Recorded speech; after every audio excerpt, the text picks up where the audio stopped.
The opinions and views expressed in the following presentation do not necessarily reflect those of GameCon Radio or its affiliates.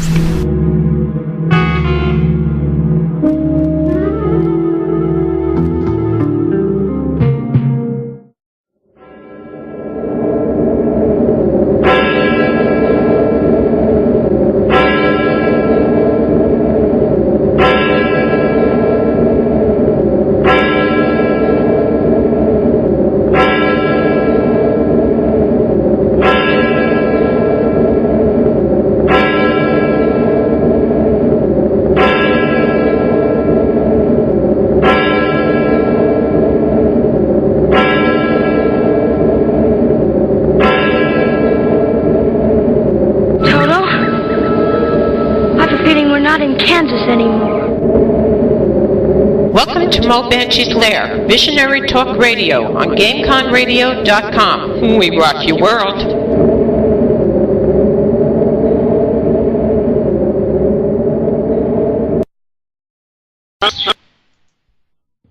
Welcome to Mo Banshee's Lair, Visionary Talk Radio on GameConRadio.com. We rock your game.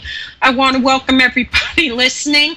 I know people are listening on Players and on the other page and on Asylum, and I want to welcome everybody in the chat. Remember, we welcome questions, and I want to welcome our guests, but I'll bring them on in a minute.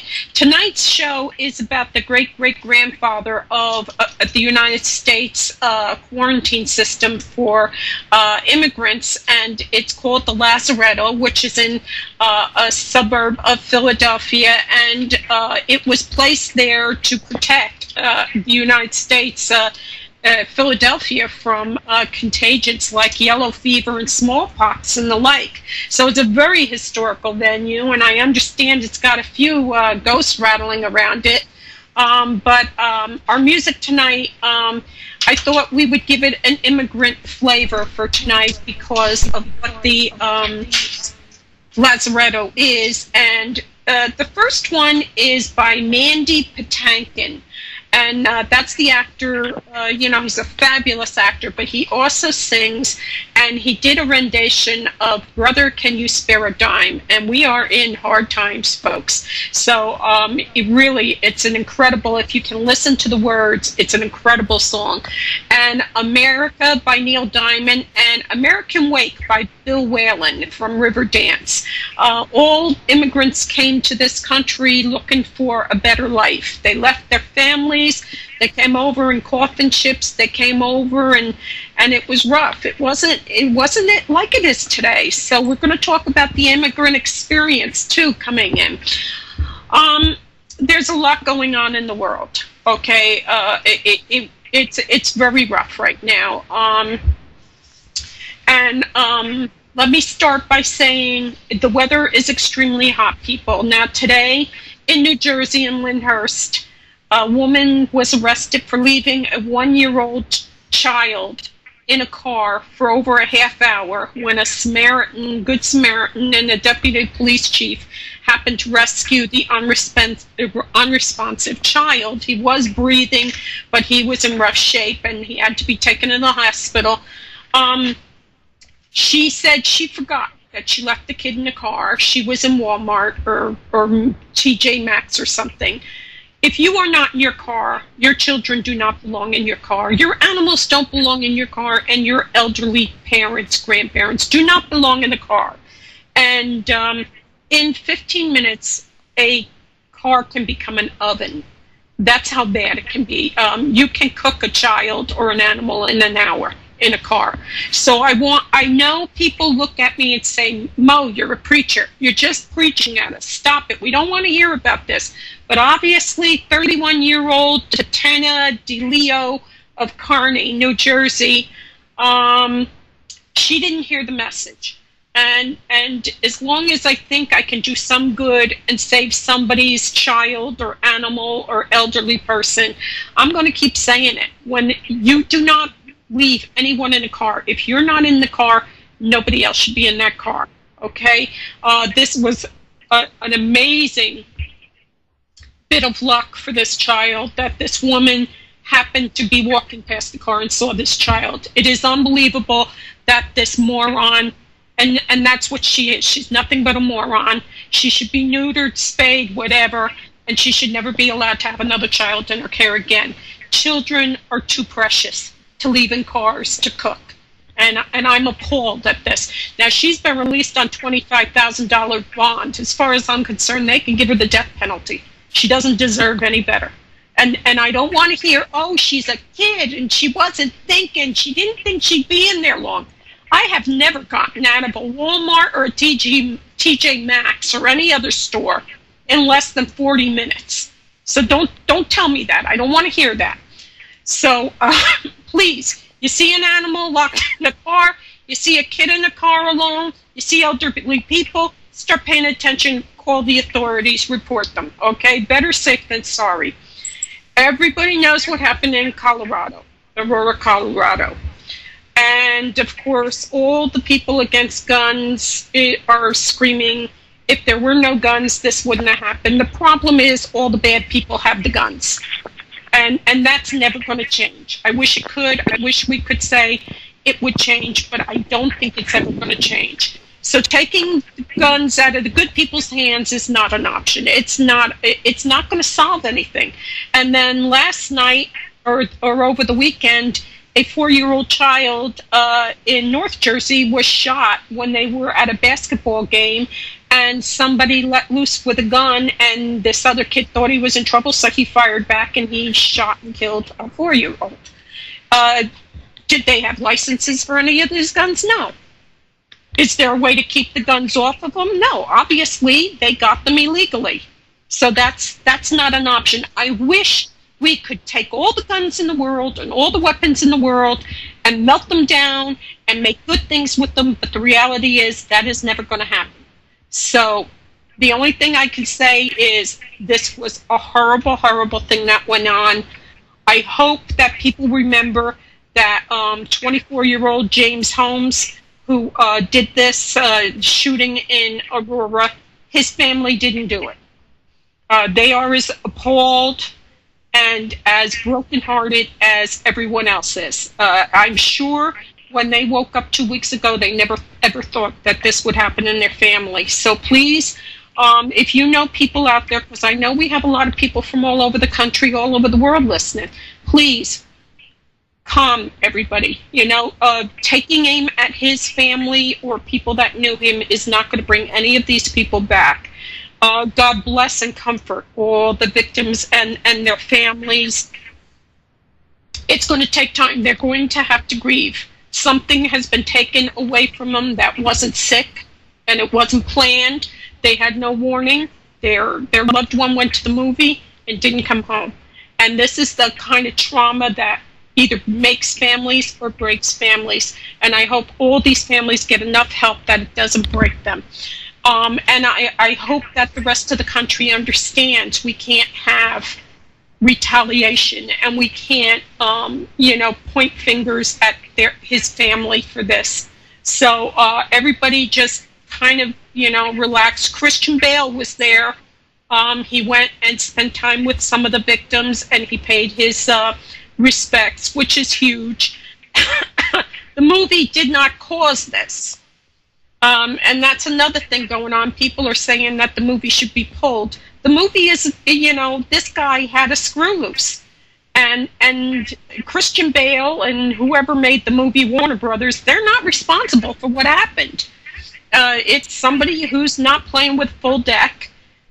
This guy, he's a few cards loose, and it's just a real shame that any of this happened, but all violence is unbelievable. It's unwarranted and called for.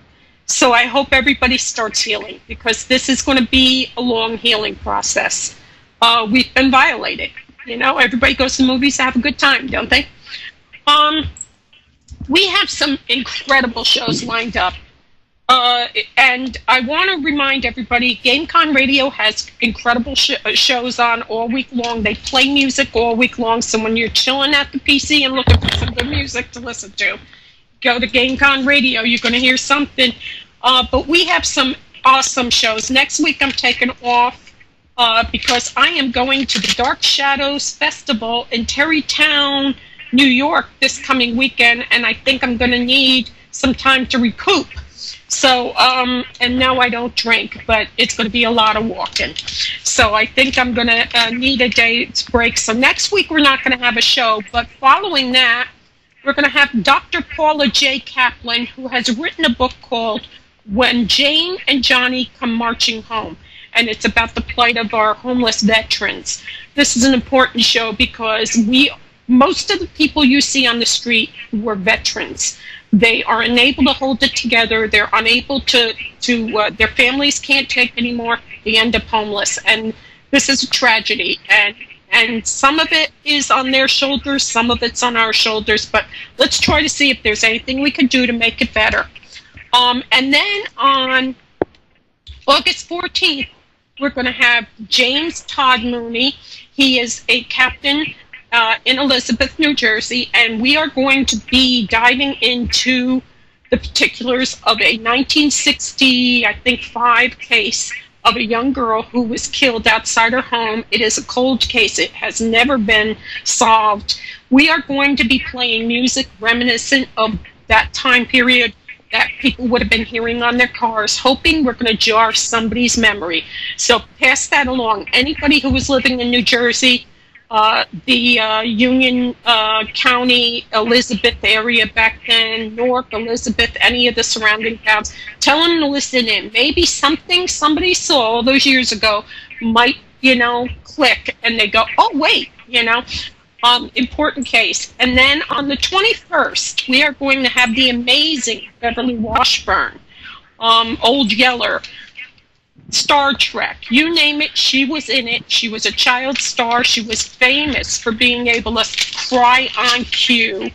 Worked with everybody from Bing Crosby to Kirk Douglas, an incredible actress. I met her this weekend. She is a wonderful lady. She's going to be on. And then on the 4th, I'm taking off.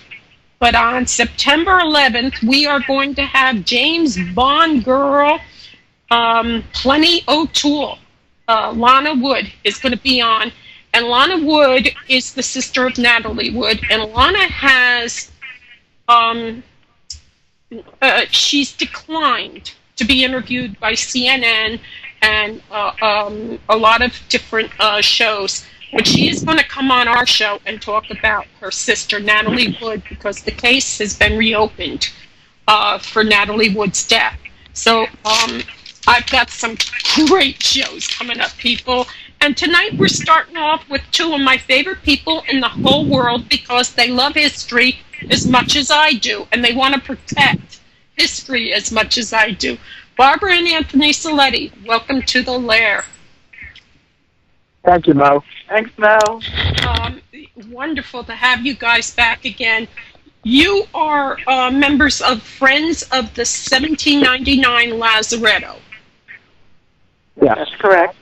Are you guys playing this and listening on a speaker or something? I'm just on a regular phone. Tony's got his cell phone. Check your speaker. I'm talking to the tech. Okay. All right. No problem. Tell everybody what the Lazaretto is. The Lazaretto is basically a quarantine hospital, and it's actually the second one for Philadelphia. The original one was built near Fort Mifflin, with the confluence of the Delaware and the Schuylkill rivers, and it was built in response to several outbreaks of yellow fever in Philadelphia. The biggest one, the scariest one for them, was 1793. And at that time, the capital of the United States was Philadelphia. So George Washington and Thomas Jefferson, all those people were all in the capital at the time. And they had no idea what caused yellow fever. People were dying all over the place, and so people were running away. They decided that they had to build some kind of hospital for immigrants coming into the port of Philadelphia, so they wouldn't come straight in with any diseases. So they built the Lazaretto, the first Lazaretto. But people were still kind of sneaking up the Delaware and getting into Philadelphia anyway, and they thought that the Lazaretto at near Fort Mifflin was too close to Philadelphia, so they were looking further down the Delaware to find another property that they could build a second one. They first looked at Chester, and of course the people in Chester said, "Oh no, you don't. We don't want to pest houses in our place." Right. So they came back up the Delaware a little bit, and they found Tinicum Island. And at that time, Tinicum Island only had a handful of farms, and this looked like a place where they could put a hospital. It was really a good situation because it has a little backwater section where you can bring ships in away from the main flow of the Delaware and dock them. So this is where they decided that they were going to build the Lazaretto. So the Lazaretto basically was built to keep disease out of Philadelphia. It was built with good intention. Yes, it was. It was because there were a lot of really awful. Hang on a minute. We're going to get Tony back on. Tony's phone dropped. We're going to get it back on. He dropped out, Tim. I'm back. Yep, okay. All right. Continue, Barb.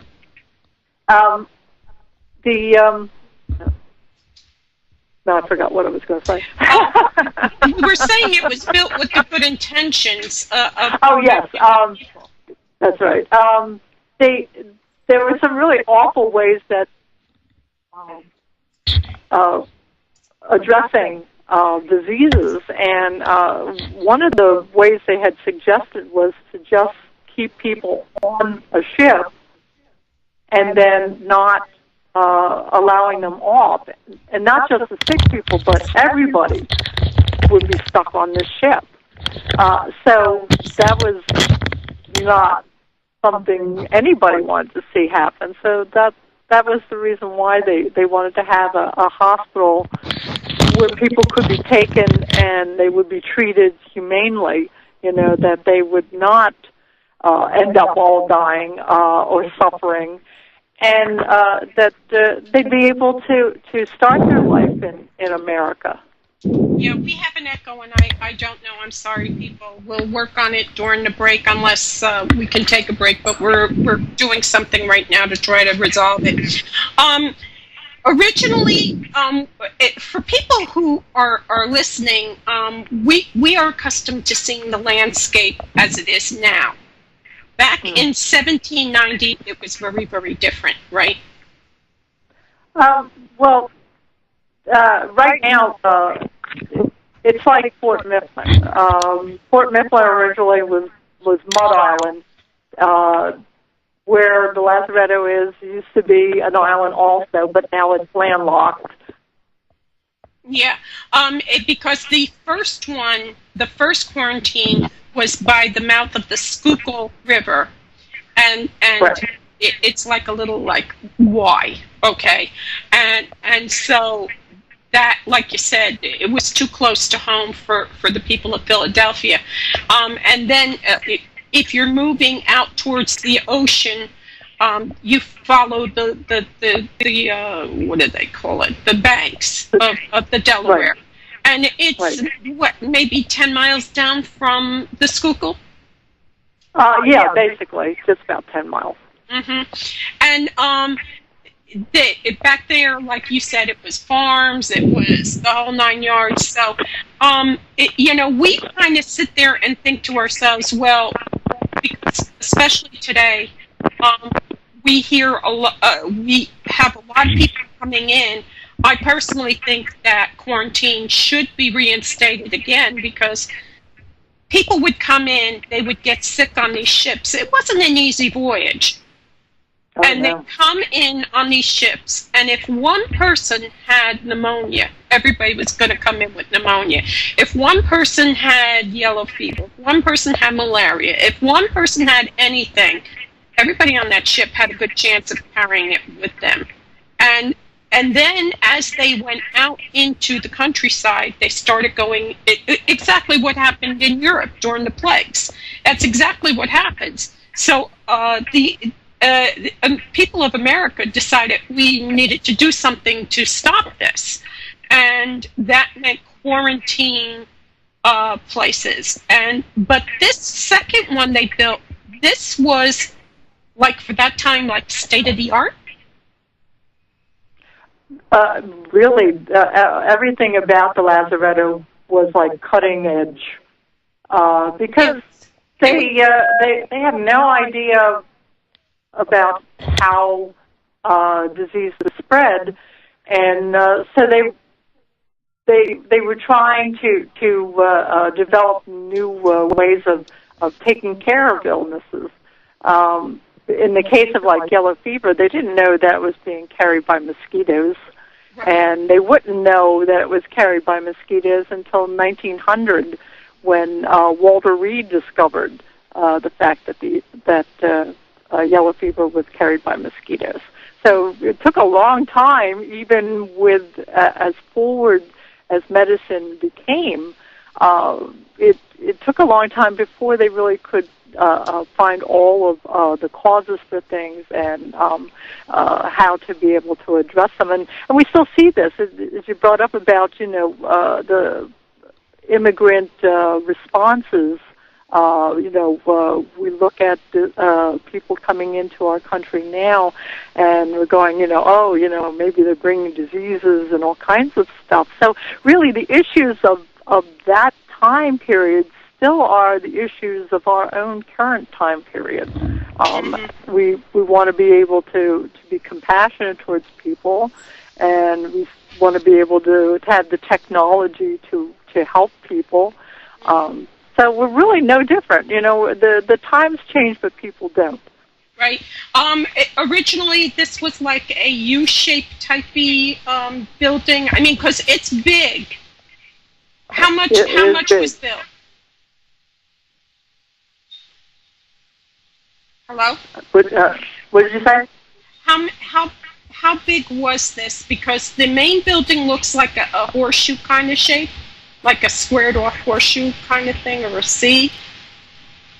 Was there a separate hospital there?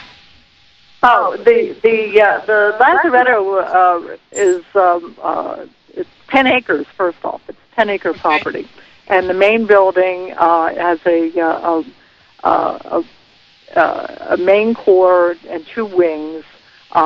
It's 150 feet.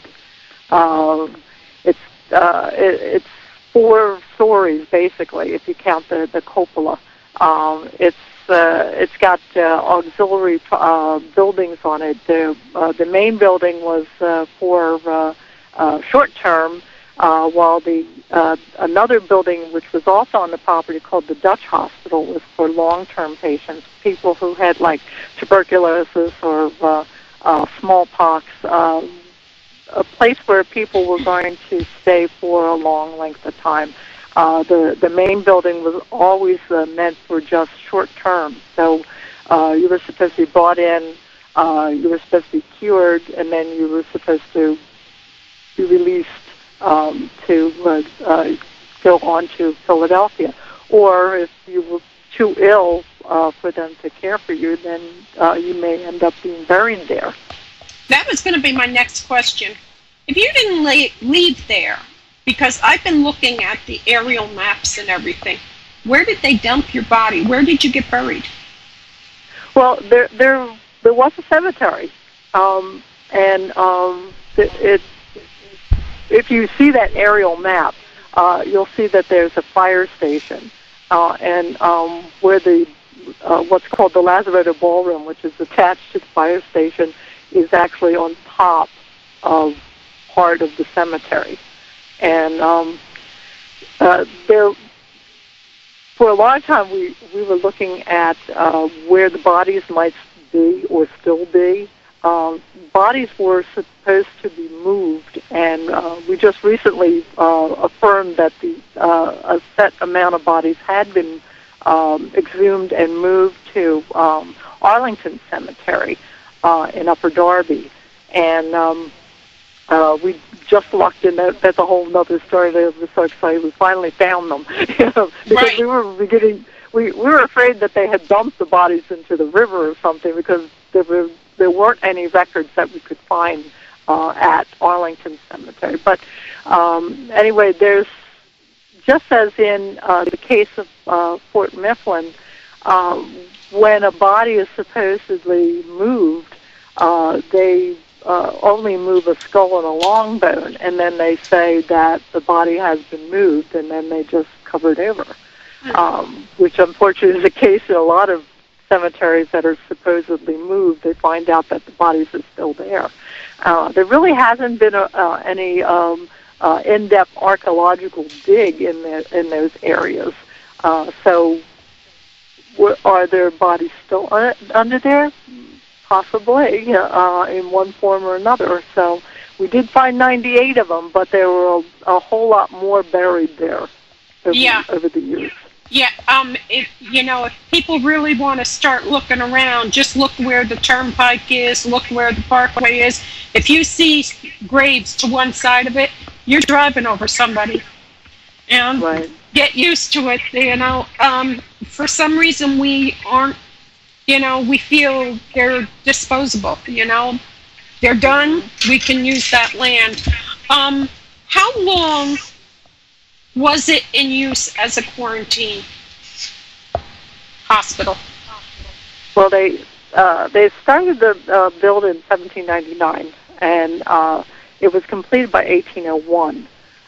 So it ran from 1801 until 1895, I believe it was, when it switched over to being a gentleman's club. And was during the Civil War, was it used as a hospital back then for that? Oh yeah, it was continuously used as a hospital. The Lazaretto was basically had a season, as they call it, from June 1st until October 1st, because of yellow fever season. They knew that it had something to do with warm weather, so that's when the Lazaretto basically was locked down and no one was allowed to come and go because they didn't know how things were carried. But yes, it was used continuously since it opened its doors right up until it was turned over to the Philadelphia Athletics. Yes, it was in use during the Civil War. We have newspaper clippings that there were soldiers there during the War of 1812. We know that there were soldiers there during the Civil War. Why there was a military presence, it was not because of the building or the people within the building, but one of the other buildings that happened to be on the property, which was the customs house. And we all know how important money is, right. And when ships were brought in to be examined and to be fumigated, it was they had to take the cargo off and of course account for it, because if they lost anything, then they would lose revenue through taxes. So they would take the cargo off and they would store it in the customs house, and then the customs inspector could check through it and make sure everything was there. And so when the ship would leave, they'd be able to take their cargo along with them. But the big thing was they wouldn't lose any tax money. And during the wars, of course, especially like the Civil War, those Confederates might sneak up the river and steal something out of the warehouse. So that was the real reason, really, that there was a military presence. We have to go to break, and when we come back, I'm going to let you tackle what is so important about this, because we're not like England. England really respects their history. And I mean, they, you know, they're now more than ever, they're trying to repair neglected buildings, but we don't have anything that's real old. So stuff like this is incredibly important to Americans, to see that there was something here before, you know, all this modernization. We're going to be right back. Our guests are the Selettis, and they are part of the Lazaretto Philadelphia Preservation Society. And this is an important historic building, but I understand that there's some ghosts running around it too. So we'll be right back. This is GameCon Radio, rocking your game. Welcome back to Mo Banshee's Lair, Visionary Talk Radio on GameConRadio.com, rocking your world tonight with Barbara and Anthony Seletti of the Lazaretto 1799 Society. The Lazaretto was America's, well, it was America's first quarantine building, wasn't it? That's correct, it was. Yeah, it was there before Ellis Island. It was there before any of the big ports were quarantining people. And so take us through, we talked about how it first started and was used.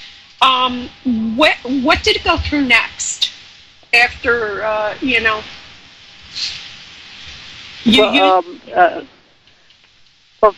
First off, because of, you know, its long history as a quarantine station and all, a lot of people just don't understand the historic significance of it, in that there were thousands of people who came through there.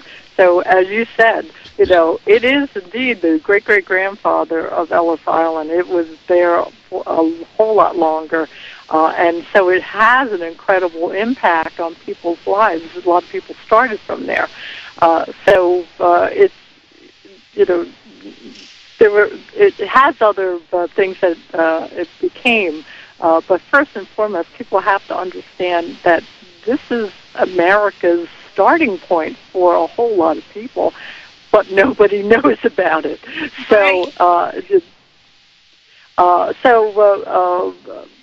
after the quarantine years, it kind of like toned down in its national significance, but it still retained a local significance, in that it became what was called the Orchard Club, and it was taken over by the Philadelphia Athletics.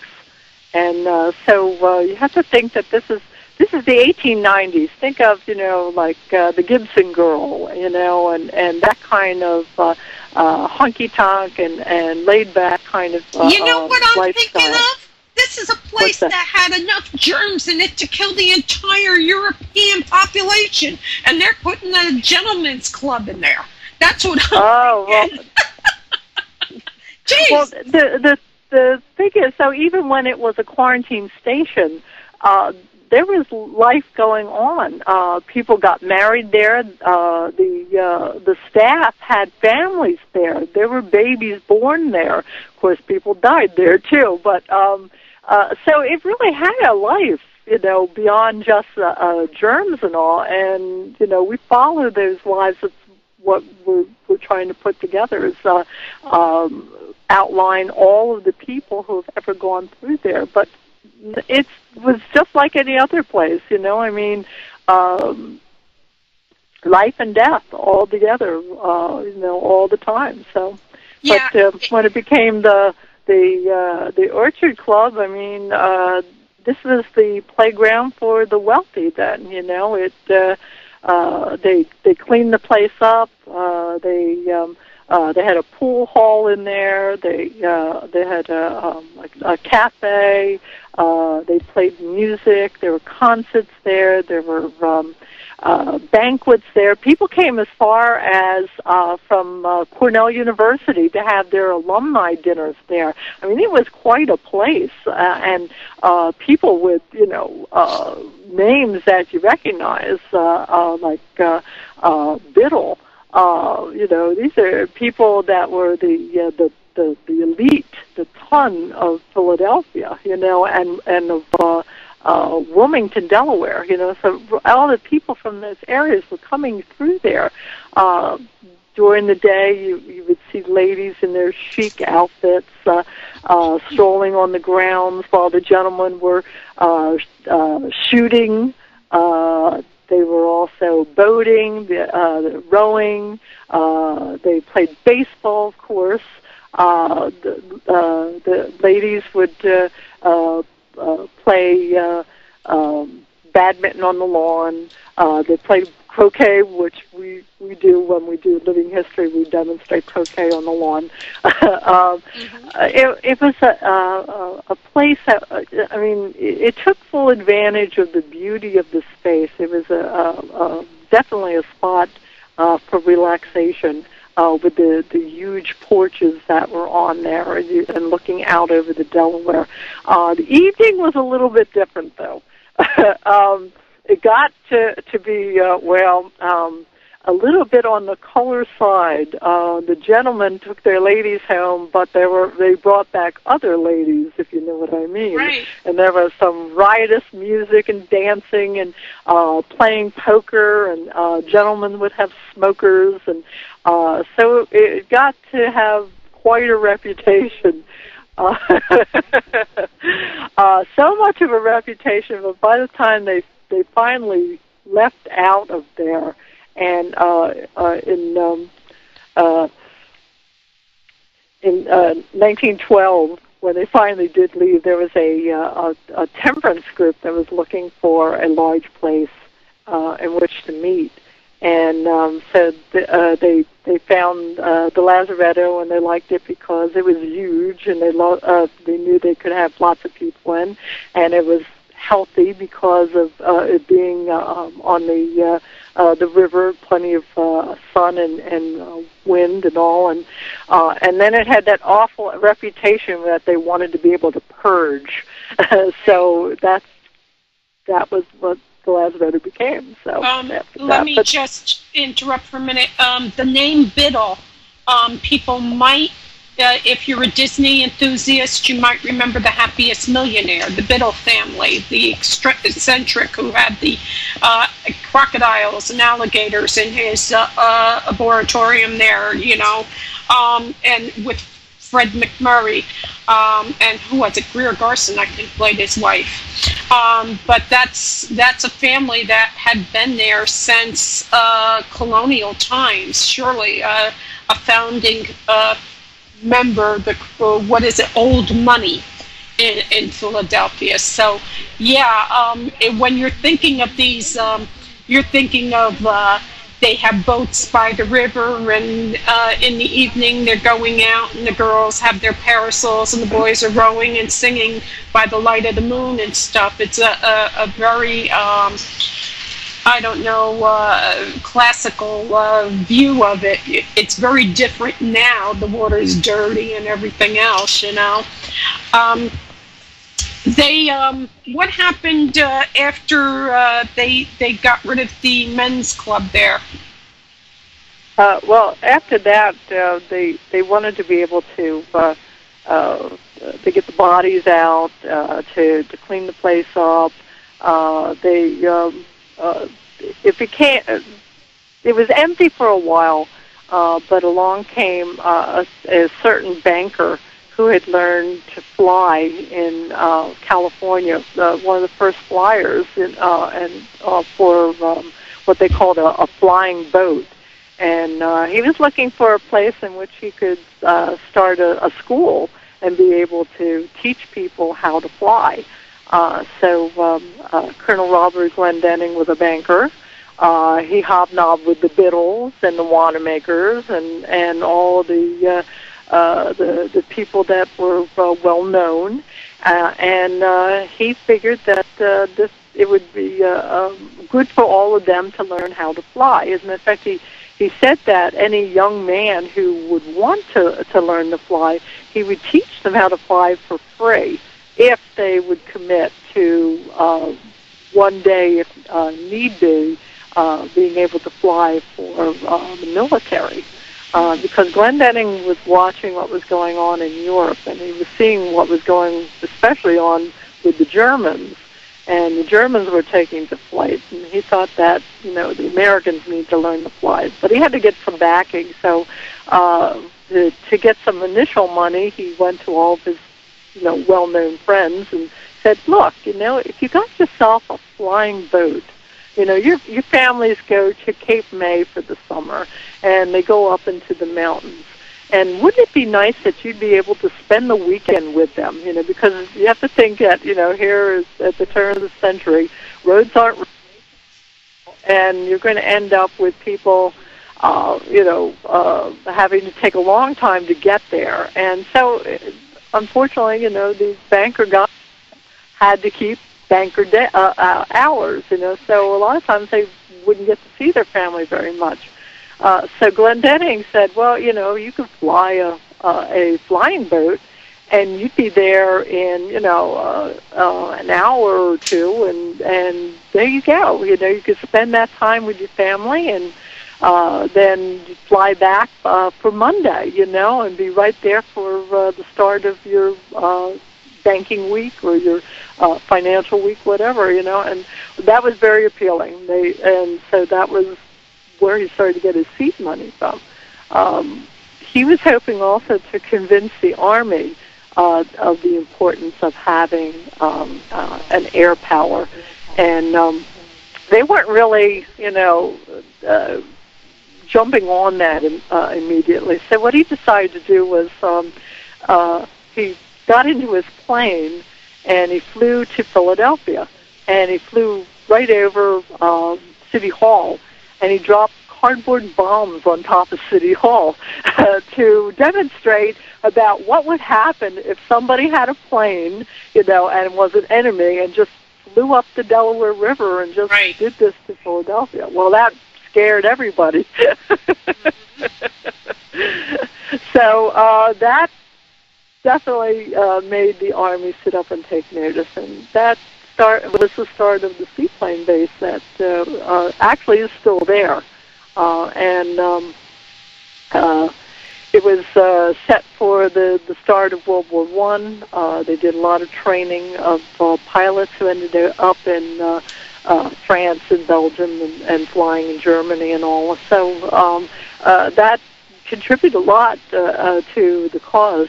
It was doing well until the winter of 1917. They forgot about how cold the Northeast can get, and that particular winter, it was so cold the Delaware froze. So you can't launch a seaplane on a frozen river. So the Army had taken over the Lazaretto. They called it Chandler Field. They said, well, this isn't going to work.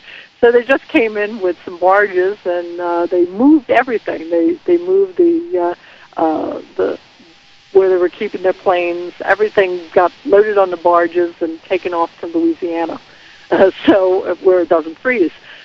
So there was still an Army presence there until the 1930s almost, and eventually they left, and the customs house and everything actually still remained in government hands until the 1950s, and then the property was sold. But the seaplane base stayed there.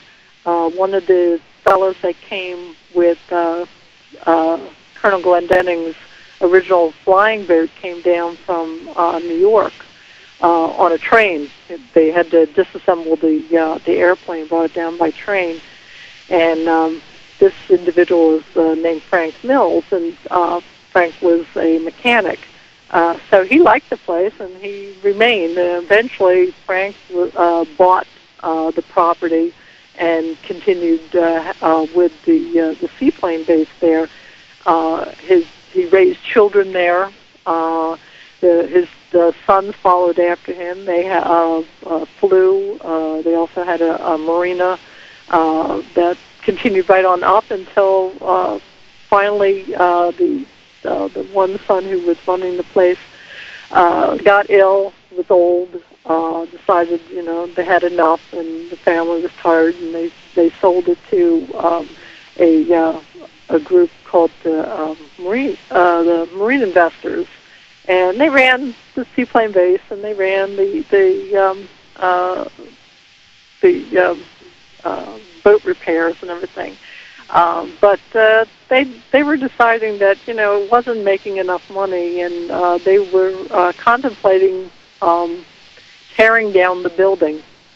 Now, I mean, that really put everybody into a tizzy, because the Lazaretto is the only remaining quarantine station that's intact in the Western Hemisphere, and it's to think that they would just knock it down. What is it with Philadelphia? I mean, it's the birthplace of America, and they are horrible at maintaining our history. What is it with these guys?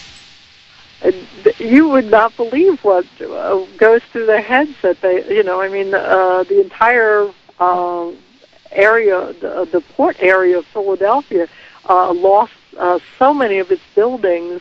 And now, they wish they could have it back, and they, and they would have even lost Independence Hall if it weren't for a bunch of women who put up a fuss to save it. So, yeah, I worry too about what is this. When they're supposedly the keepers of history, they were so ready to just allow it to be knocked down. Yeah. And so that's.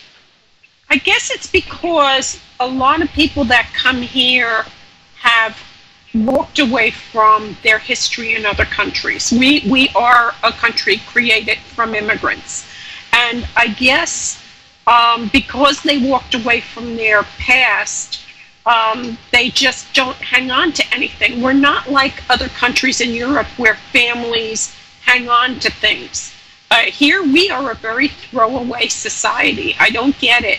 But I'm very disappointed with Philadelphia, because we're not talking about, yes, the Alamo is extremely important. Everybody remembers the Alamo. Oh, I want to go see the Alamo. But this place and Fort Mifflin and Independence Hall, when you watch, what is that movie, The Patriot? This is what they were fighting for and protecting, and this was the birthplace of our democracy. We are a republic. That's where it was born. Meetings and hiding from the British soldier, and I don't see care being given to it. We've become very disposable with our own history, and now our children don't have anything to look at to say, oh wow, this is where we come from. I'm disheartened by it. What have you found, artifact-wise, there on the property between the Lazaretto and the airstrip? Well, we do have some artifacts that have been found. That area is really rich in history, because there was the site of the first permanent settlement. The Swedes had settled in there long before Penn showed up, and so there was the site of the Prinzhof, and there were so many important beginnings in that area. So there's been artifacts that have a lot of folklore connotation to them, which you talk about when we talk about ghosts and things of that sort. But there's been bottles. There's been the typical stuff that you would find, buttons and people are still looking even right now for artifacts. A couple of gentlemen have been given access to areas along in that area that they found gold coins that they think that pirates had dropped or had been washed down from Philadelphia. Artifacts like, the Tinicum Township Historical Society, keeper of a lot of the artifacts there. We have the original bucket from the Lazaretto pumper, and we have the Lazaretto pumper itself. The pumper is firefighting equipment, so it dates from the beginning of the building also. And we're finding all kinds of amazing things now because the University of Pennsylvania architectural students and preservation students have been involved in checking over the site. So where it's been small things that have been found, we're looking that they'll be able to unearth even more things. We're learning about the architecture. It's just a continuous learning process for us. So there's the infamous witch bottle that was found. Supposedly had something to do with ritual witchcraft, and all the folklore is amazing that's attached to the site too. Mm-hmm. We're going to go to break, and I think this song is going to be Neil Diamond's America, and that's because we're talking to an area where people were brought in to a quarantine area that ended up being not only America's first quarantine area, but also America's first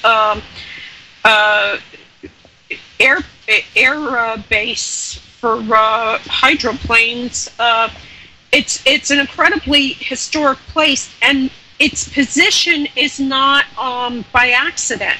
You see, you have New Jersey on the other side of the Delaware, so it offers some resistance from coming straight in from the ocean. To get to the capital of the country back in the 1700s, you had to go, or like the 1800s, you had to go up the Delaware River.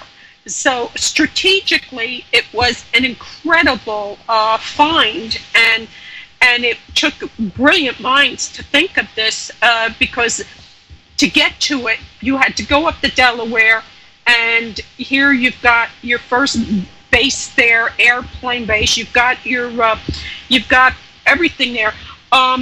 Fort Mifflin was not attached to the mainland back then, right?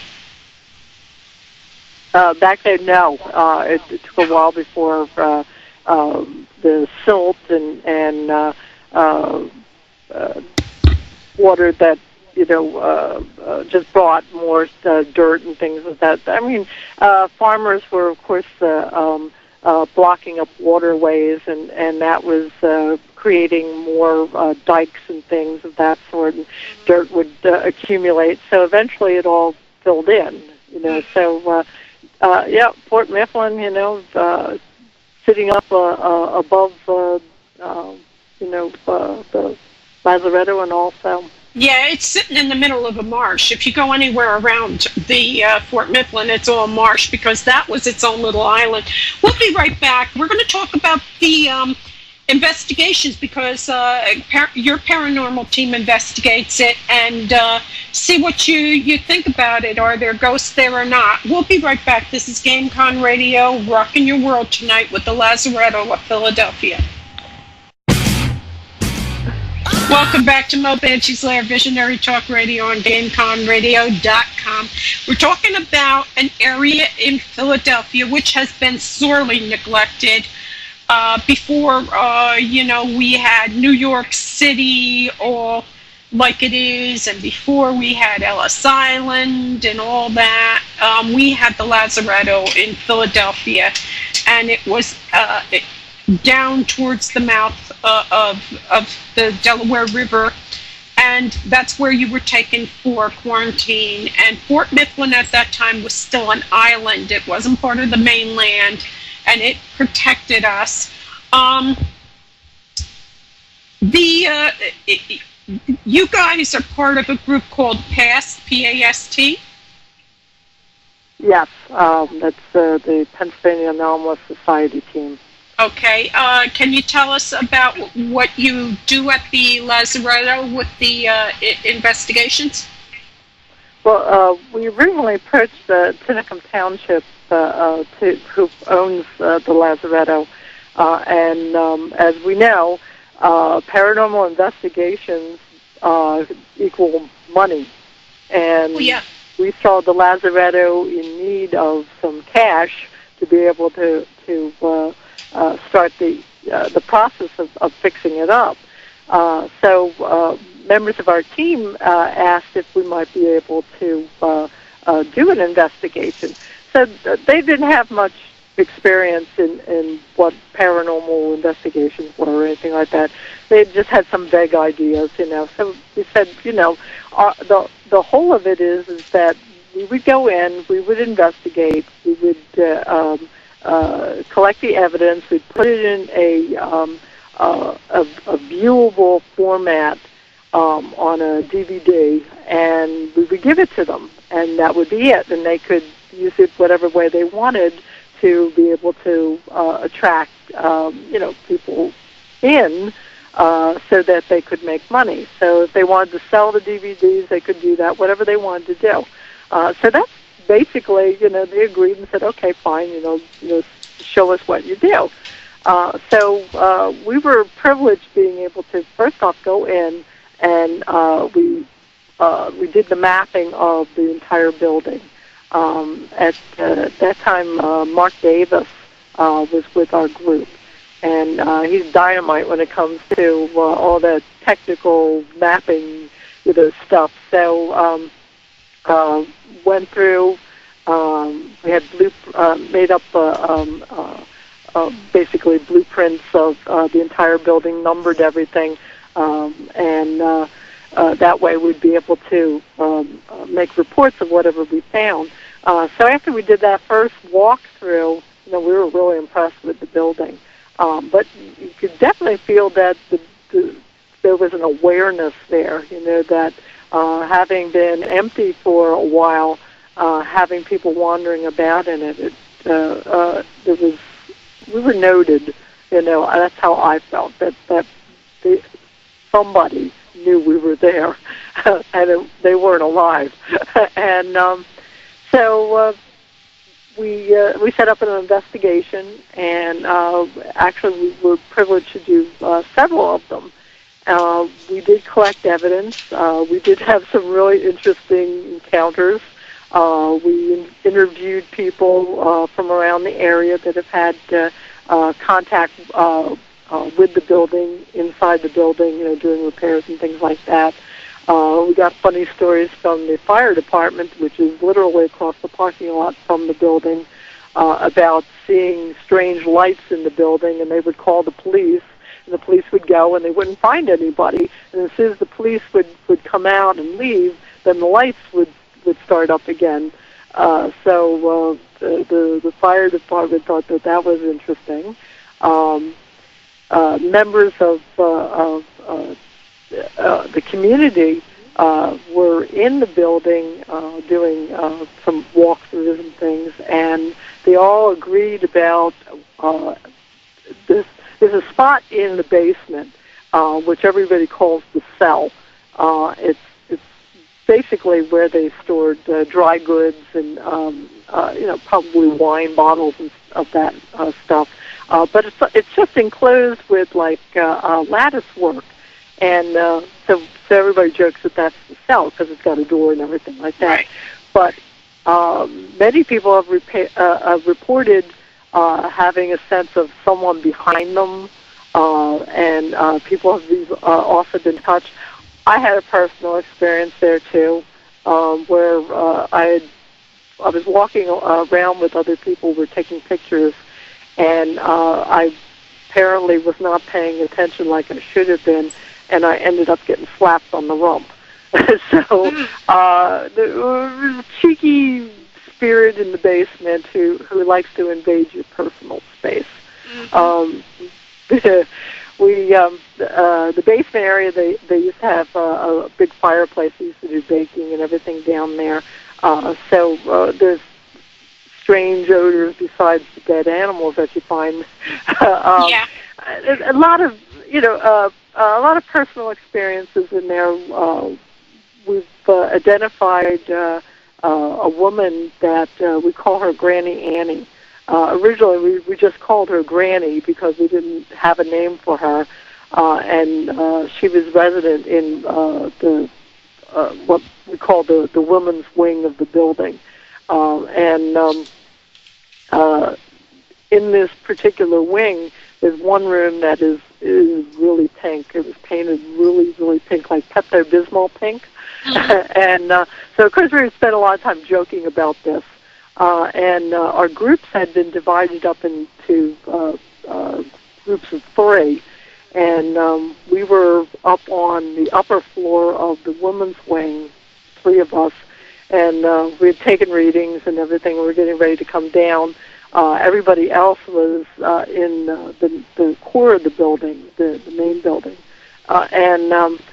So we were joking about, oh yeah, the stairs are so steep, you could just like push somebody down the stairs, and you say, oh yeah, there goes your grandmother down the stairs, and we're all joking around.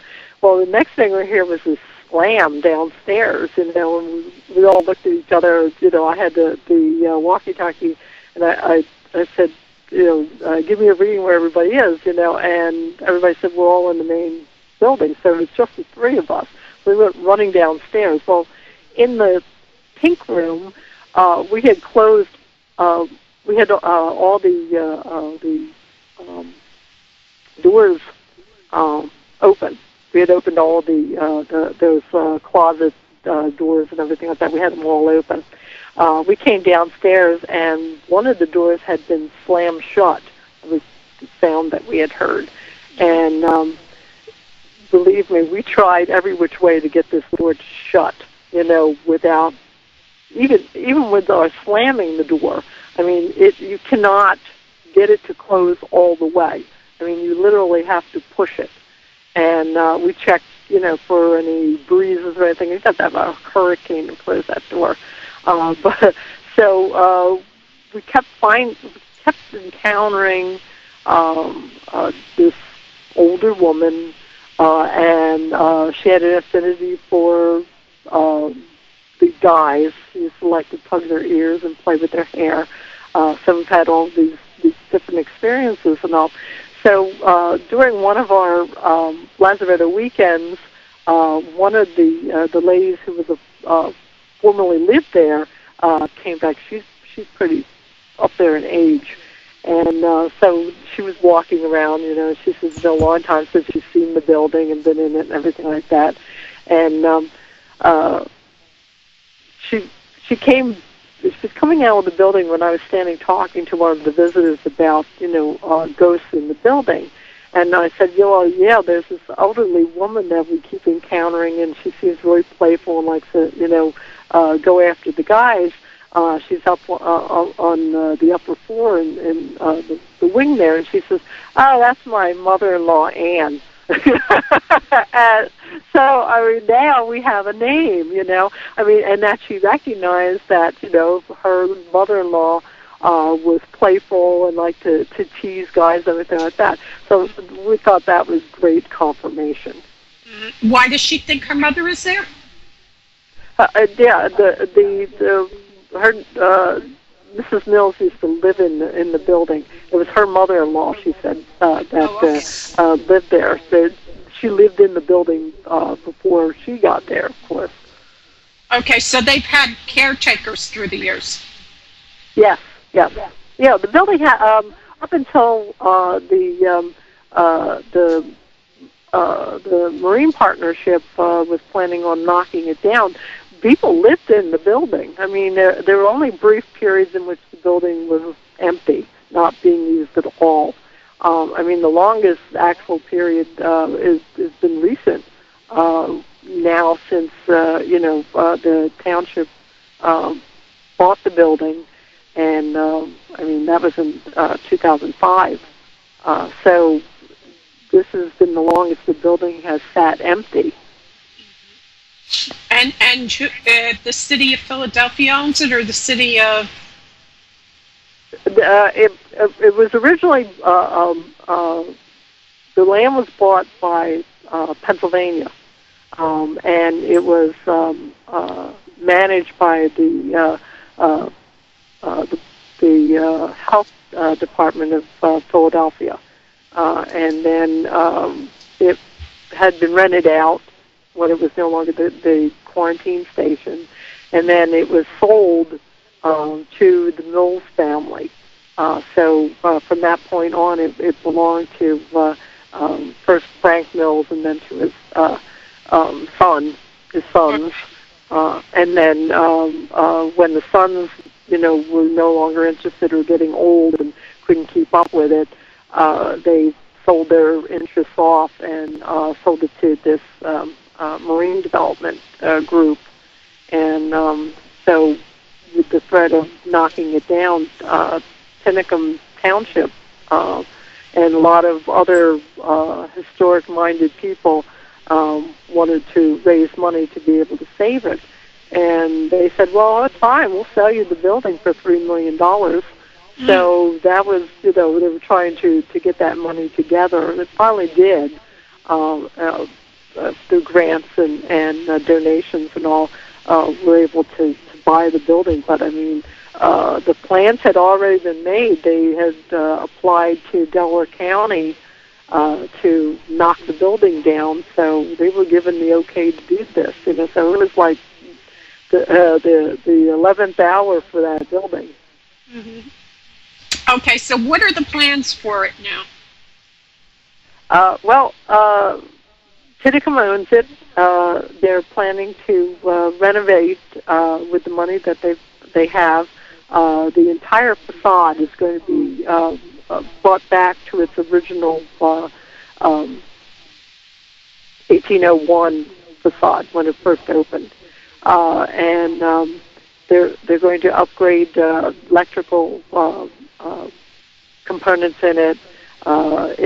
The first floor of the entire building, which is the main core and the two wings, is all going to be municipal offices. So that's they have to restore the outside so that it looks like it used to, but the interior can be changed. It already has been altered over the years, so it's not much different. And so that first floor is all going to be municipal offices and all. But the Friends of the Lazaretto and Tinicum Township and other people who are interested in the building would like to see a museum component in the building. So we're hoping that we will be able to raise money to do that kind of work, to take the second floor over and create a museum, because we want to see the public have access to the building. There's a round barn on the property that we'd like to see restored, and we'd like to have the Lazaretto pumper placed back in it again. I think Tony's probably going to talk about the pumper, which is one of his babies, and of course the seaplane. All right, so Tony, tell us about the pumper. Well, the pumper was built in 1803 by the Department of Health. By 1803, they figured, what happens if there's a fire? So they bought a pumper. It was made by a famous Philadelphia blacksmith. They also bought 12 pairs of leather buckets, 24 buckets. The interesting thing about this is the barn housed the barn housed the pumper, the buckets, and this would make it the oldest existing combination of fire station pumper in the United States of America. Wow. And it's just been sitting there? The barn's sitting outside and the pumper is sitting inside the modern firehouse where it's being kept mothballed. So that's rather exciting. To have, the oldest in the country in Tinicum Township. And it's really apropos because, as Barbara had said earlier, with the capital of New Sweden, the Prinshof, being established there in 1643, it's the beginning of the permanent European settlement in Pennsylvania. So the site is just a wonderful site. It's just so multi-layered. Barbara spoke a little bit about the airplane base.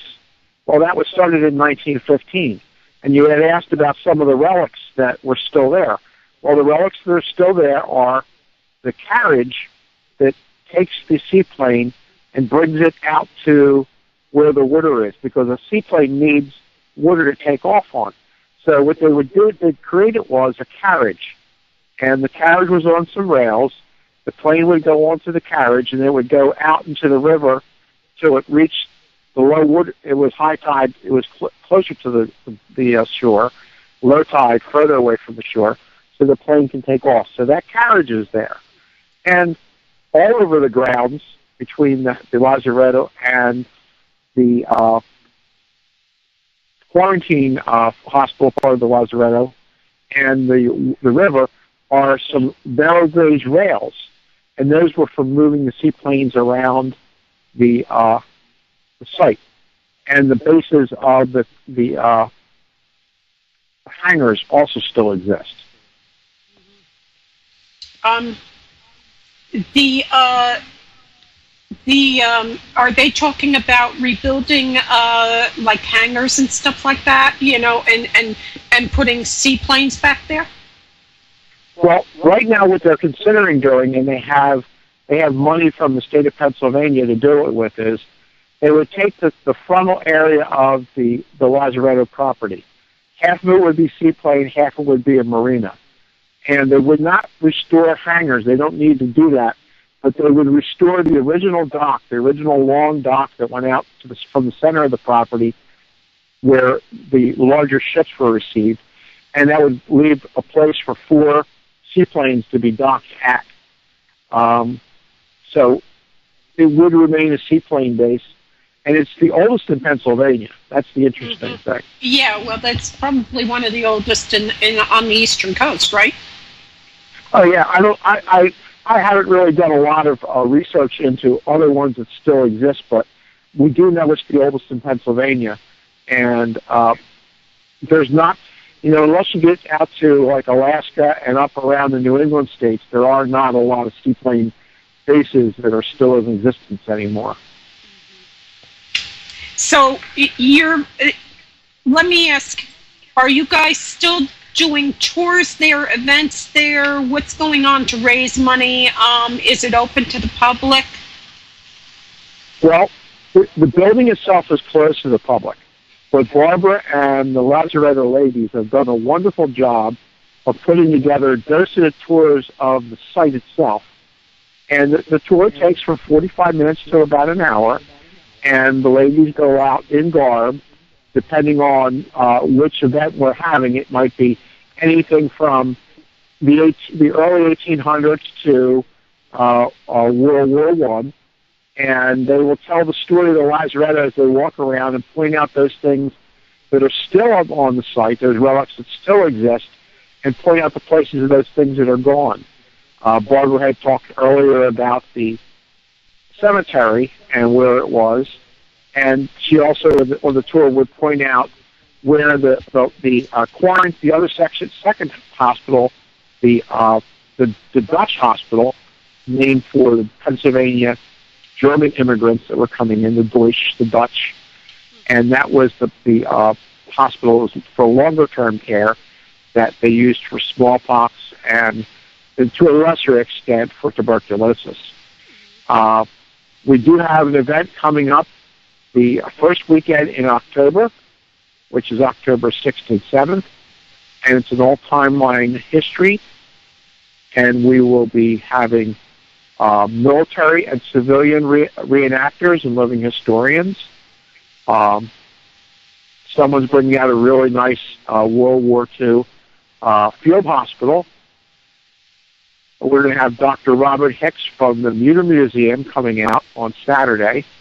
We're going to be having a living historian that's from Pennsbury Manor who's going to portray William Penn. We have various vendors coming out that will be selling their wares, and their wares are recreations of like colonial era brooms, a woman that's going to be spinning wool that she gets from her own sheep that are raised organically. The list goes on, and we have a website, 1799lazaretto.org, and if you go to Mo's Facebook page, you can see a link to that. Yeah, I'm on it right now. The third annual History and Mystery Weekend at the 1799 Lazaretto, October 6th and 7th, 2012, right? Yes. And the mystery part is that we take it inside the building, but we will have we'll have a speaker talking about spirit photography, how you separate dust motes and camera lens covers and fingers in front of it. Take out the normal from the photography. And lead, that kind of crap. Yeah, and we have what was very popular last year.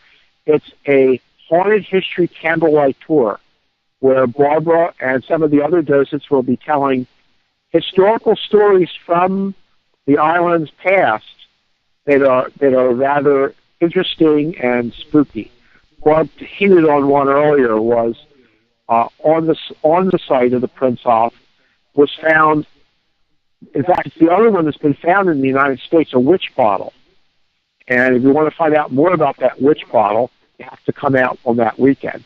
And there's a lot of other stories about waylaid women, drowned aviators. The stories go on, but you have to come out the weekend to hear the stories. Okay.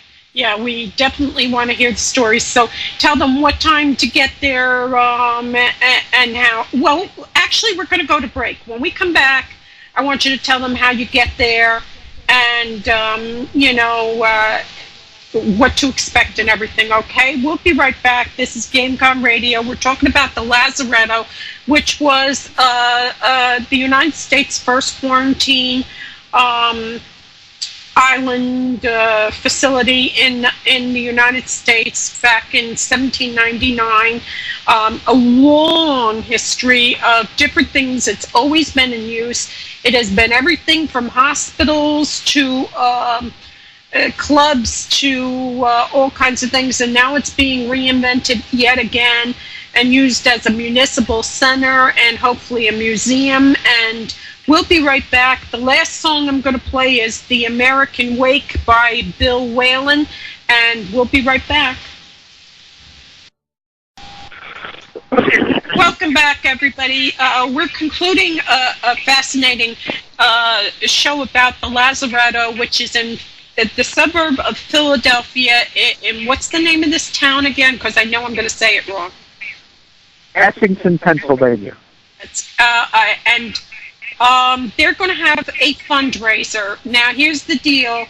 It's going to be October 6th and 7th, 2012. And there isn't, you don't have to pay $5 a person to go in. What they're asking is for donations.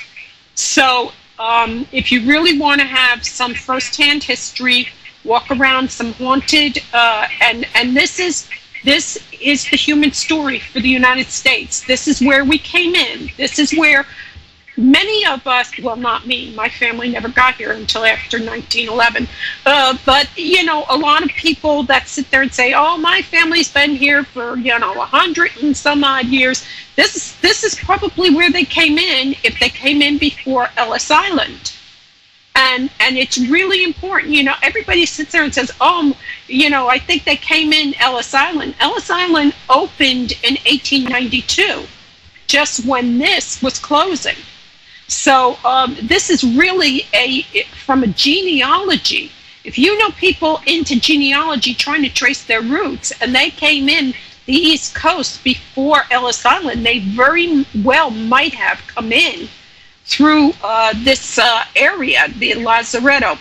And this is going to be donations. So it's October 6th and 7th, and explain the days. They're going to be a little bit different, and you're going to have people talking, right? Yeah.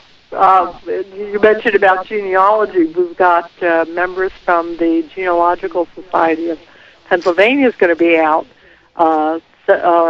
both days, and so they're going to be helping people out, who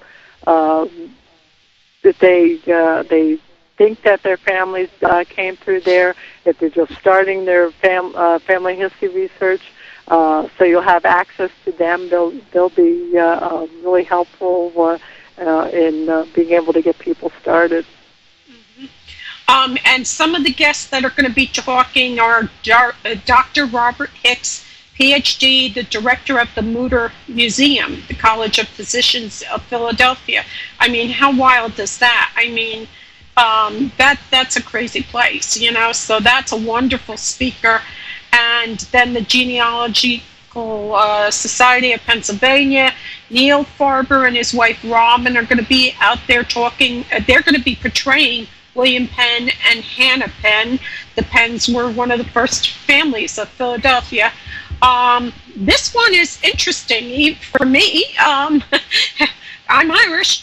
Robert Fulmira, a brewer of beer, ale, and mead and wine since 1995. He's going to be presenting his art. Is he going to be giving out any samples? Well, because of the insurance things and all that, they're not going to give it out to the public.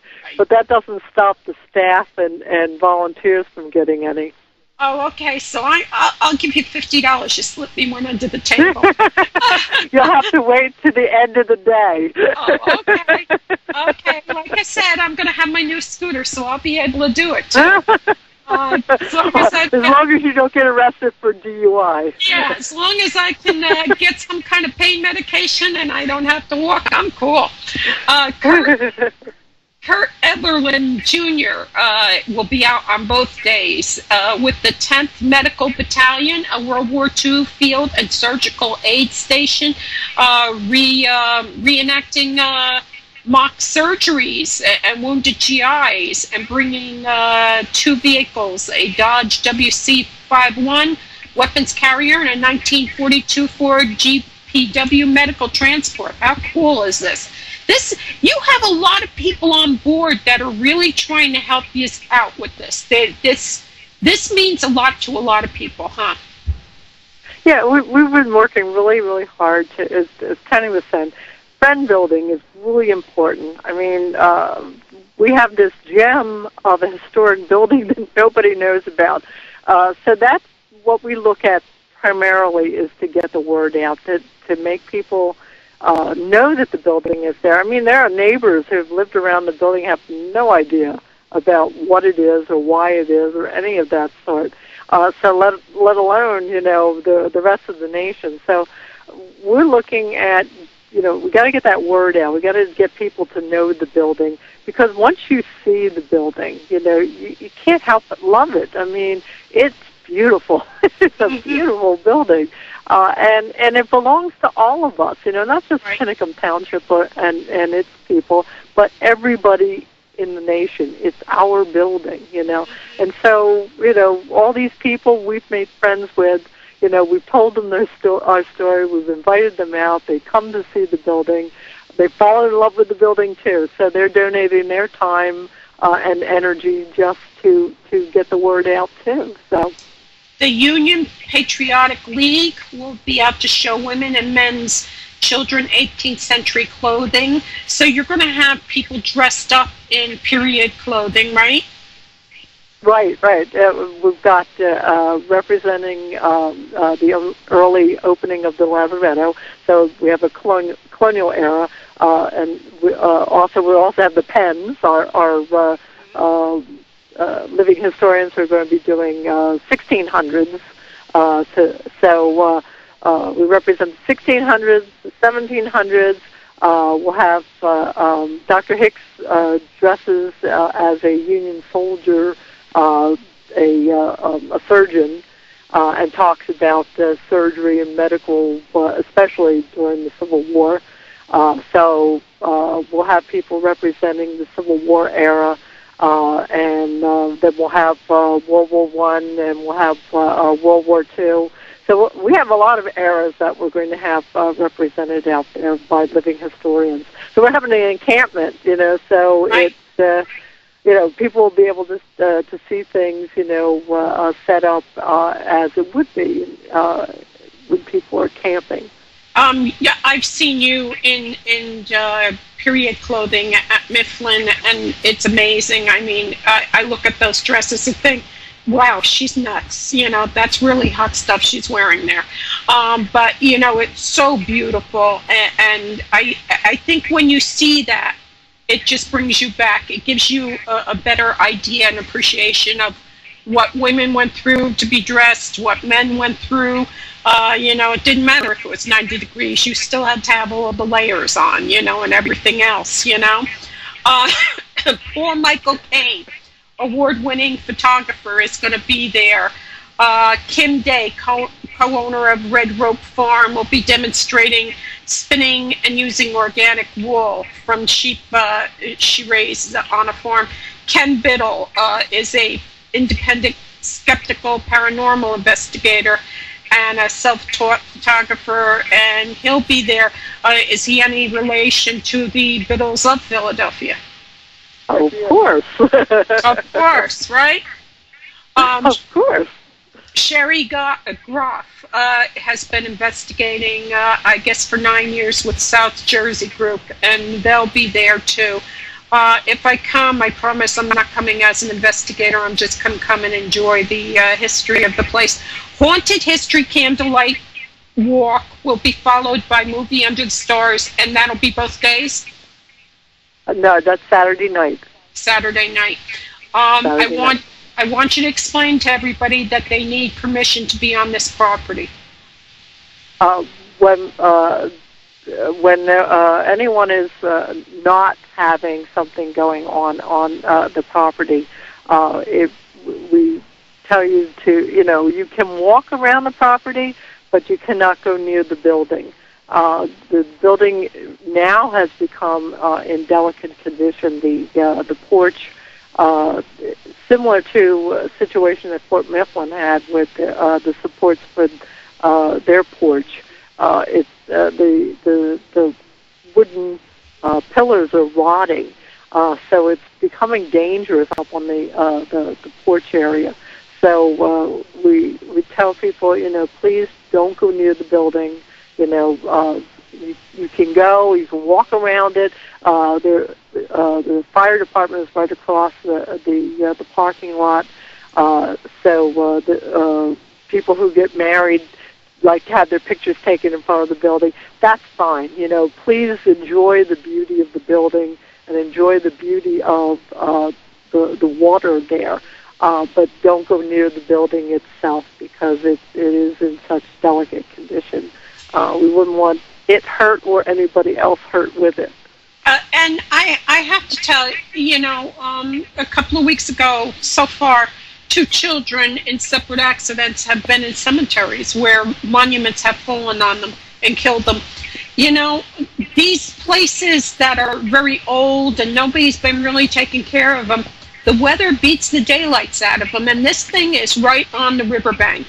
I mean, there's not a lot of protection from it. You've got flooding, you've got water. People sit there and tell me, oh, I'm going to go to some old abandoned building, and I'm like, why? Are you looking for a death sentence? Did your mother raise an idiot? Because this can be dangerous stuff. Let me ask, what about lead paint in there? Has that come up as a problem yet? We haven't had any issues with lead paint. So, I mean, it's had people living in it. It's dusty as all get out. No, we haven't had any reports of any lead paint problems. So. That's good. Because that's a huge problem, because you can't do anything. You need special people to come in and remove that. The Burroughs Mansion has lead paint around the whole thing. They have to hire special people to come in and strip it and get it out of there. You can't just go and do it yourself. It has to be done by a licensed company. So they're moving cautiously when it comes to the building. I mean, it has to be restored, you know, and so they're doing studies right now to see what needs to be put in place, you know, how they can make improvements, and looking at the original plans. All these things have to be taken into account before they move on the building, you know. I mean, the building's got, you know, electricity running in it. There's water for it, and it has, you know, burglar alarm, smoke alarms. So it's got all of those things in place, like right now. But it's the exterior that we worry about. And as we said, it's exposed to the elements. It's been even worse in more modern times. Just like Fort Mifflin has a problem, we have the same problem on the other end of the airport, you know, and the flyovers and everything. The planes coming over shake the building. Right. We not too long ago had that big earthquake. Last August. Since the fire station was built, a lot of water has been banked downward towards the Lazaretto, you know, so it's getting more water in the basement than it did before. You know, there's a lot of things that are going on with it, you know, and so we're really happy that they're going to be doing the restoration, you know, because the brick part of it is remarkably stable, but the wooden part is the problem. Right. And, you know, you see it around the windows, the rotting, you know, so we just don't want people to get hurt, you know, so we warn them, stay away from the building. We don't want the building hurt either, you know, so. Right. But really, we encourage people to come out and walk. It's really pleasant, especially on an evening, you know, summer evening, to just walk down by the waterfront and everything. I mean, when you sit out there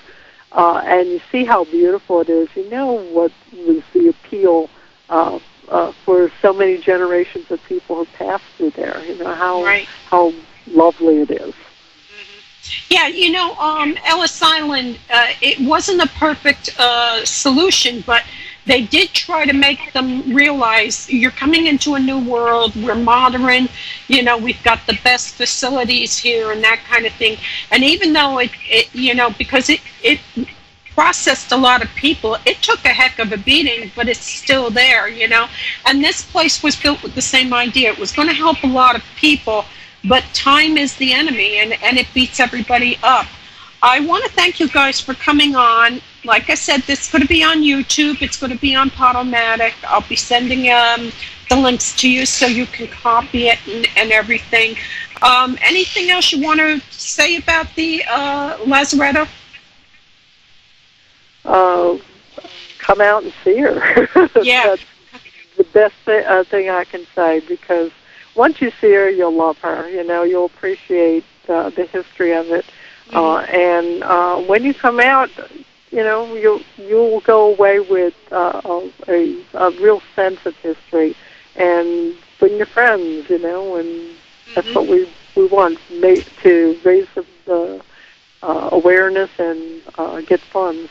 How about you, Tim? Yeah, what Barb said, and also remember to find us on Facebook. Okay. On Facebook, you can find us as Friends of the 1799 Lazaretto and Living History at the 1799 Lazaretto. So find us on Facebook. Our website is 1799lazaretto.org.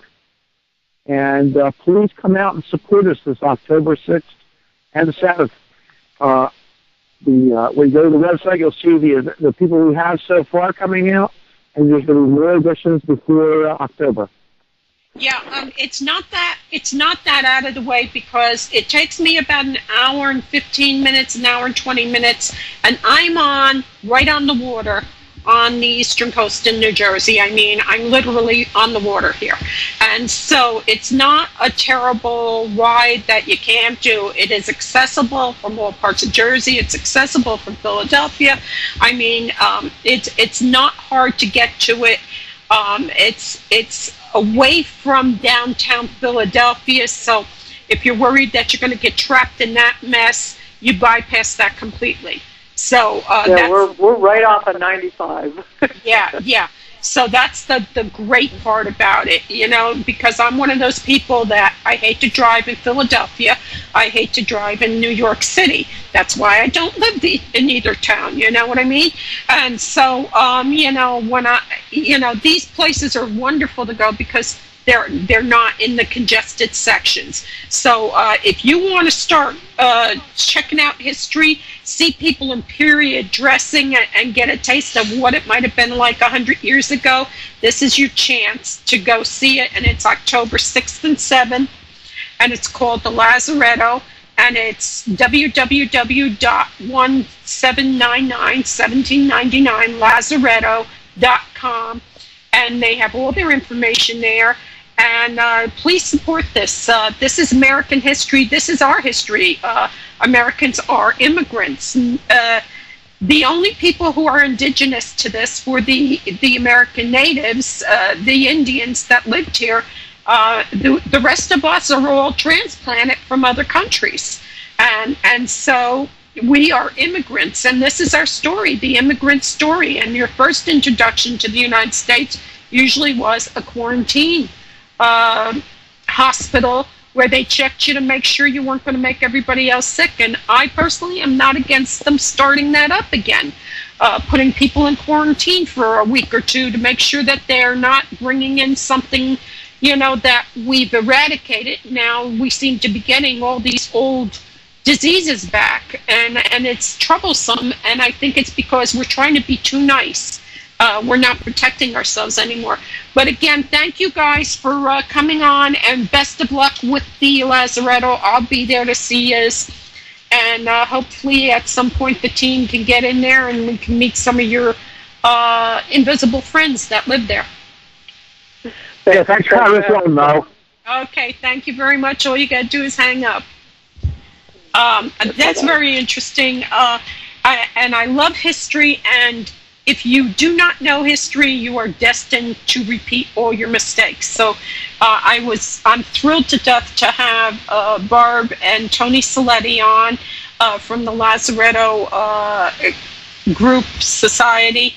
Next week, I'm going to take a break. I'm going to go on vacation. Like I said, I'm going to be walking around Terrytown, New York for the Dark Shadows Convention.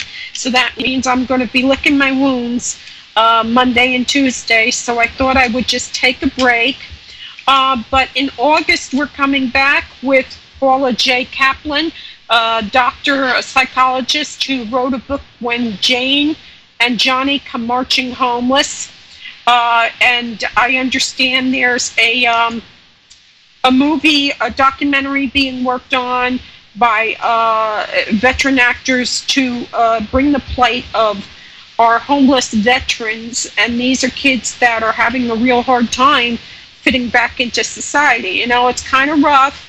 It's kind of rough when, you know, you've been given carte blanche and you're over there, and now you come back and you have to be a totally different person. No lashing out, no nothing. It's really hard to fit back into normal society. So a lot of these people end up homeless. We have a lot of people who are homeless that were over in Vietnam, and it's a real shame. So maybe we can do something and learn some things, and maybe it'll help all of us, because I don't think there's anybody who doesn't know a veteran at this point. Then on August 14th, Captain James Todd Mooney is going to come back. She's going to be talking about Wendy Sue Wolin, who was murdered in Elizabeth back in the 60s. She was a little girl. A man walked across the street and stabbed her in the stomach, and she stumbled to the firehouse across the street and said, "That man punched me," and she died right there. This is a cold case. We're going to be trying to see if we can solve it. So please start telling your friends from the New Jersey area, people that lived in New Jersey, in the Elizabeth area, that to listen to it. Maybe something they saw all those years ago, maybe someone they knew might ring a bell, and we can give this little girl's family some peace. And then on the 21st, Beverly Washburn is coming back on. And Beverly Washburn has been on everything. She starred in movies with Bing Crosby, Kirk Douglas, incredible actress. She's the girl who could cry at command. And she is a huge animal lover, and she's doing a reflective tour, and I saw it, and it's wonderful. She plays clips from movies. She did all the series. She did all the big series back in the day, and she was just on a Las Vegas, that thing with James Caan. She played a character on there. So she's a wonderful actress. She's coming on the 21st. 28th, we're going on vacation. And I think the 4th we're going to be on vacation. And then we're coming back on the 11th of September. The 11th of September, Lana Wood, the sister of Natalie Wood, will be joining us.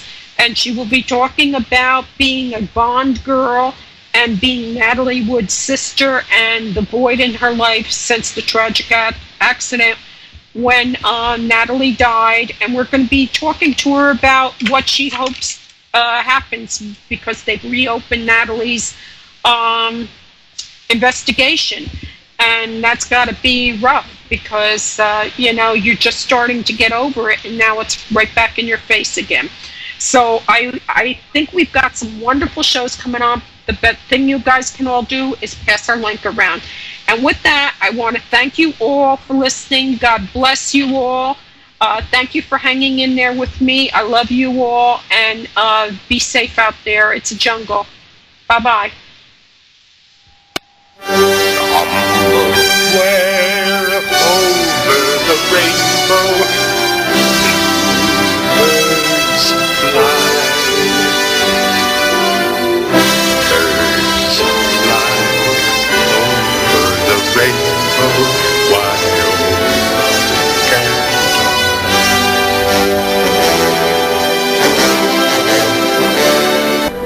Thank you for visiting me at my lair. Mo Banshee's Lair is broadcast live on Tuesday evenings at 10 p.m. Eastern, 9 p.m. Central, 8 p.m. Mountain, 7 p.m. Pacific, and in the UK, 3 a.m. Wednesday mornings on www.gameconradio.com. You can listen to our recent recordings on Podomatic/Mo Banshee. You can contact me at www.asylumsgate.com. Again, thank you for listening. God bless you and yours, and have a very cool day.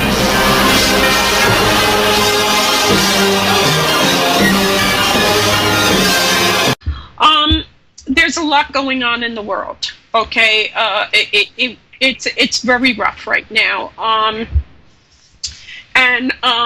Let me start by saying the weather is extremely hot, people. Now today in New Jersey, in Lyndhurst, a woman was arrested for leaving a 1-year-old child in a car for over a half hour when a Good Samaritan and a deputy police chief happened to rescue the unresponsive child. He was breathing, but he was in rough shape, and he had to be taken to the hospital. She said she forgot that she left the kid in the car. She was in Walmart or TJ Maxx or something. If you are not in your car, your children do not belong in your car. Your animals don't belong in your car, and your elderly parents, grandparents do not belong in the car. And in 15 minutes, a car can become an oven. That's how bad it can be. You can cook a child or an animal in an hour in a car. So I know people look at me and say, Mo, you're a preacher. You're just preaching at us. Stop it. We don't want to hear about this. But obviously, 31-year-old Tatena DeLeo of Kearney, New Jersey, she didn't hear the message. And as long as I think I can do some good and save somebody's child or animal or elderly person, I'm going to keep saying it. When you do not leave anyone in a car, if you're not in the car, nobody else should be in that car, okay? This was an amazing bit of luck for this child that this woman happened to be walking past the car and saw this child. It is unbelievable that this moron, and that's what she is. She's nothing but a moron. She should be neutered, spayed, whatever, and she should never be allowed to have another child in her care again. Children are too precious to leave in cars to cook. And I'm appalled at this. Now, she's been released on $25,000 bond. As far as I'm concerned, they can give her the death penalty. She doesn't deserve any better. And I don't want to hear, oh, she's a kid and she wasn't thinking. She didn't think she'd be in there long. I have never gotten out of a Walmart or a TJ Maxx or any other store in less than 40 minutes. So don't tell me that. I don't want to hear that. So please, you see an animal locked in a car, you see a kid in a car alone, you see elderly people, start paying attention, call the authorities, report them, okay? Better safe than sorry. Everybody knows what happened in Colorado, Aurora, Colorado. And, of course, all the people against guns are screaming, if there were no guns, this wouldn't have happened. The problem is all the bad people have the guns. And that's never going to change. I wish it could. I wish we could say it would change, but I don't think it's ever going to change. So taking guns out of the good people's hands is not an option. It's not going to solve anything. They play music all week long, so when you're chilling at the PC and looking for some good music to listen to, go to GameCon Radio, you're going to hear something. But we have some awesome shows. Next week I'm taking off because I am going to the Dark Shadows Festival in Terrytown, New York this coming weekend, and I think I'm going to need some time to recoup. So, and no, I don't drink, but it's going to be a lot of walking. So I think I'm going to need a day's break. So next week we're not going to have a show, but following that, we're going to have Dr. Paula J. Kaplan, who has written a book called When Jane and Johnny Come Marching Home. And it's about the plight of our homeless veterans. This is an important show because most of the people you see on the street were veterans. They are unable to hold it together. They're unable to their families can't take anymore. They end up homeless. And this is a tragedy. And some of it is on their shoulders, some of it's on our shoulders, but let's try to see if there's anything we can do to make it better. And then on August 14th, we're going to have James Todd Mooney. He is a captain in Elizabeth, New Jersey, and we are going to be diving into the particulars of a 1960, I think, 5 case of a young girl who was killed outside her home. It is a cold case. It has never been solved. We are going to be playing music reminiscent of that time period that people would have been hearing on their cars, hoping we're going to jar somebody's memory. So pass that along. Anybody who was living in New Jersey, the Union County, Elizabeth area back then, Newark, Elizabeth, any of the surrounding towns, tell them to listen in. Maybe something somebody saw all those years ago might, click, and they go, oh, wait, important case. And then on the 21st, we are going to have the amazing Beverly Washburn, Old Yeller, Star Trek, you name it, she was in it. She was a child star. She was famous for being able to cry on cue. Worked with everybody from Bing Crosby to Kirk Douglas, an incredible actress. I met her this weekend. She is a wonderful lady. She's going to be on. And then on the 4th, I'm taking off. But on September 11th, we are going to have James Bond girl, Plenty O'Toole. Lana Wood is going to be on. And Lana Wood is the sister of Natalie Wood. And Lana has, she's declined to be interviewed by CNN and a lot of different shows. But she is going to come on our show and talk about her sister, Natalie Wood, because the case has been reopened for Natalie Wood's death. So I've got some great shows coming up, people. And tonight we're starting off with two of my favorite people in the whole world because they love history as much as I do, and they want to protect history as much as I do. Barbara and Anthony Seletti, welcome to the Lair. Thank you, Mo. Thanks, Mo. Wonderful to have you guys back again. You are members of Friends of the 1799 Lazaretto. Yes. That's correct. Are you guys playing this and listening on a speaker or something? I'm just on a regular phone. Tony's got his cell phone. Check your speaker. I'm talking to the tech. Okay, all right, no problem. Tell everybody what the Lazaretto is. The Lazaretto is basically a quarantine hospital, and it's actually the second one for Philadelphia. The original one was built near Fort Mifflin, with a confluence of the Delaware and the Schuylkill rivers, and it was built in response to several outbreaks of yellow fever in Philadelphia. The biggest one, the scariest one for them, was 1793, and at that time, the capital of the United States was Philadelphia. So George Washington and Thomas Jefferson, all those people were all in the capital at the time. And they had no idea what caused yellow fever. People were dying all over the place, and so people were running away. They decided that they had to build some kind of hospital for immigrants coming into the port of Philadelphia so they wouldn't come straight in with any diseases. So they built the Lazaretto, the first Lazaretto. But people were still kind of sneaking up the Delaware and getting into Philadelphia anyway, and they thought that the Lazaretto at near Fort Mifflin was too close to Philadelphia, so they were looking further down the Delaware to find another property that they could build a second one. They first looked at Chester. And, of course, the people in Chester said, oh, no, you don't. We don't want to pest houses in our place. Right. So they came back up the Delaware a little bit, and they found Tinicum Island. And at that time, Tinicum Island only had a handful of farms, and this looked like a place where they could put a hospital. It was really a good situation because it has a little backwater section where you can bring ships in away from the main thing.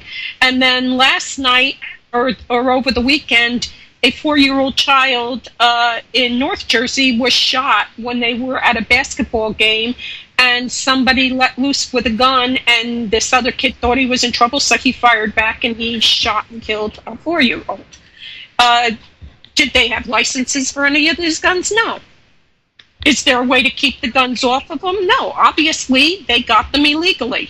So that's not an option. I wish we could take all the guns in the world and all the weapons in the world and melt them down and make good things with them, but the reality is that is never going to happen. So the only thing I can say is this was a horrible, horrible thing that went on. I hope that people remember that 24-year-old James Holmes, who did this shooting in Aurora, his family didn't do it. They are as appalled and as brokenhearted as everyone else is. I'm sure when they woke up 2 weeks ago, they never ever thought that this would happen in their family. So please, if you know people out there, because I know we have a lot of people from all over the country, all over the world listening, please, calm everybody. You know, taking aim at his family or people that knew him is not going to bring any of these people back. God bless and comfort all the victims and their families. it's going to take time. They're going to have to grieve. Something has been taken away from them that wasn't sick, and it wasn't planned. They had no warning. Their loved one went to the movie and didn't come home. And this is the kind of trauma that either makes families or breaks families. And I hope all these families get enough help that it doesn't break them. And I hope that the rest of the country understands we can't have retaliation, and we can't, point fingers at his family for this. So everybody just kind of, relax. Christian Bale was there. He went and spent time with some of the victims, and he paid his respects, which is huge. The movie did not cause this. And that's another thing going on. People are saying that the movie should be pulled. The movie is, this guy had a screw loose. And Christian Bale and whoever made the movie, Warner Brothers, they're not responsible for what happened. It's somebody who's not playing with full deck. This guy, he's a few cards loose, and it's just a real shame that any of this happened, but all violence is unbelievable. It's unwarranted and called for. So I hope everybody starts healing, because this is going to be a long healing process. We've been violated. Everybody goes to the movies to have a good time, don't they? We have some incredible shows lined up. And I want to remind everybody, GameCon Radio has incredible shows on all week long.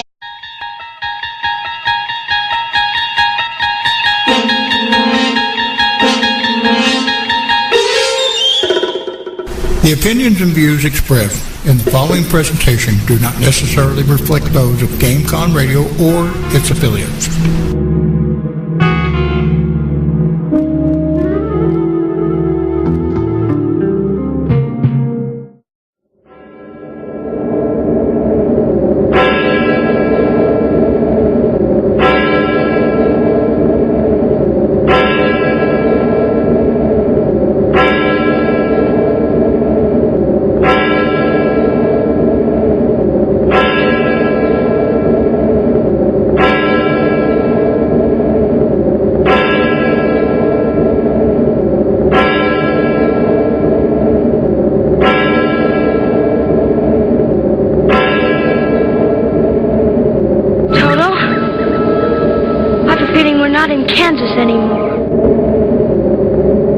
Mo Banshee's Lair, Visionary Talk Radio on GameConRadio.com. We rock your world.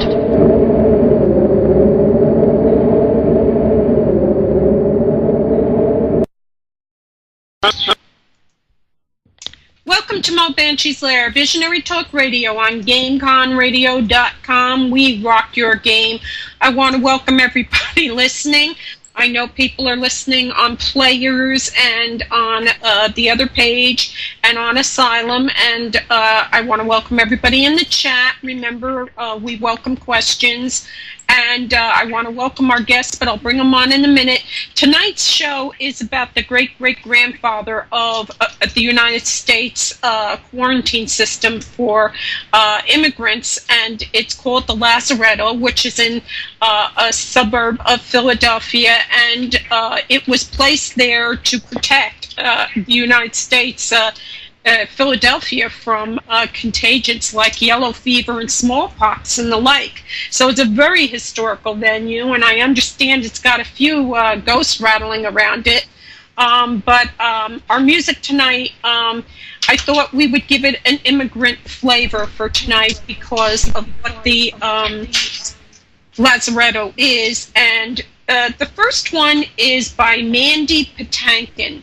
And that's the actor, he's a fabulous actor, but he also sings, and he did a rendition of Brother, Can You Spare a Dime? And we are in hard times, folks. So it's an incredible, if you can listen to the words, it's an incredible song. and America by Neil Diamond, and American Wake by Bill Whalen from Riverdance. All immigrants came to this country looking for a better life. They left their families. They came over in coffin ships. They came over, and it was rough. It wasn't like it is today. So we're going to talk about the immigrant experience too coming in.